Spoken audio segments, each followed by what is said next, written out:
The war between United States, Israel and Iran has entered its 17th day. On Sunday, US President Donald Trump warned NATO countries to help keep the Strait of Hormuz open for global shipping.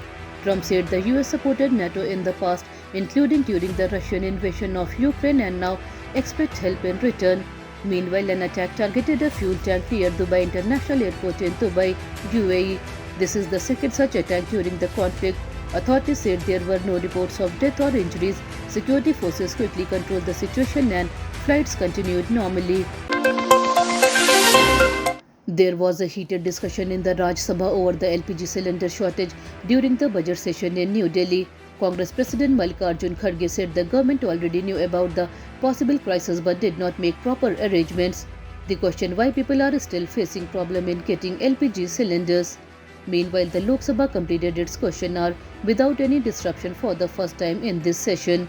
The government said there is no shortage of LPG, but opposition leaders claimed that the situation on the ground is different. The election process for 37 seats of the Rajya Sabha, the upper house of Parliament of India, has reached its final stage today.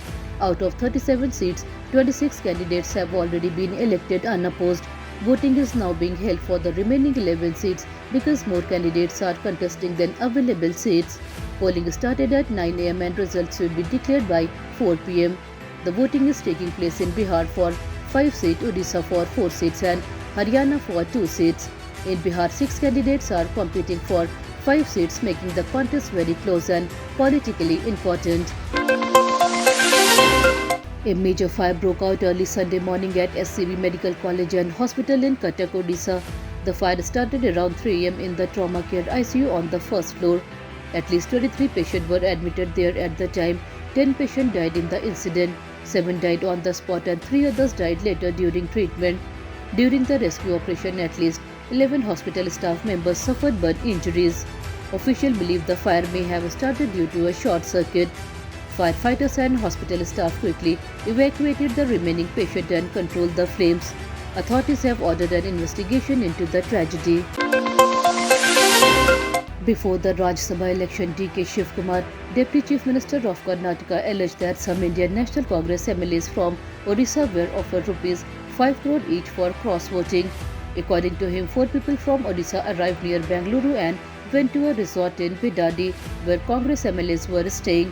They allegedly tried to influence the MLAs to vote for another party's candidate in the Rajya Sabha election. Police detained 2 suspects for questioning. Shivkumar said the government will ensure a fair and transparent election process and will take strict action if the bribery allegations are proven true. The Election Commission of India has transferred 6 senior officers in West Bengal just a day after announcing the assembly election dates. The commission said these officers will not take part in election duties. Siddhanath Gupta has been appointed as the new DGP, replacing Piyush Pandey. Chief Secretary Nandini Chakravarti has also been removed. Dushman Nariyala is the new Chief Secretary. Ajay Kumar Nand is the new Police Commissioner of Kolkata. Sanghamitra Ghosh become Home Secretary. Voting will take place from 23rd to 29th April. The Election Commission said the changes will ensure free and fair elections. Japan and Australia have refused to send warships to protect ships in the Strait of Hormuz. US President Donald Trump had asked countries using this route to help protect it during the ongoing Middle East tension. Japan's Prime Minister Sanae Takaichi told Parliament that Tokyo currently has no plan to send its navy to the region. Japan receives about 90% of its crude oil and 11% of its LNG through this route. Australia also said it will not send warships. Around 20% of the world's oil passes through the Strait of Hormuz, making it a very important global energy route. Heavy rains have caused severe floods in Kenya, creating a serious crisis. In the last week, at least 66 people have died due to flooding. Rivers have overflowed and water has entered many homes, roads and schools. Electricity and water supply lines were also damaged. Some bridges collapsed, forcing authorities to close several roads. The government warned that more rain may continue in many areas. People living in low-lying regions have been asked to move to safer places. Over 2,000 people have already left their homes. William Ruto said rescue teams are providing food and medical help to affected families. India's stock market showed flat trading on March 16. The BSE Sensex was around 74,600, while the Nifty 50 traded nearly 23,150 during the session. Auto and banking stocks saw some gains, but energy and IT stocks slipped. Share of IDBI Bank dropped sharply by about Rs 13 or nearly 14% to around Rs 79. Reports said the government may cancel its plan to sell most of its stakes in the bank.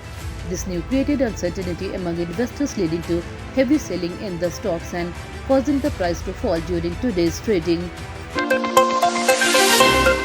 Italy's Jannik Sinner won the men's single title at the India Wells Open in California, USA.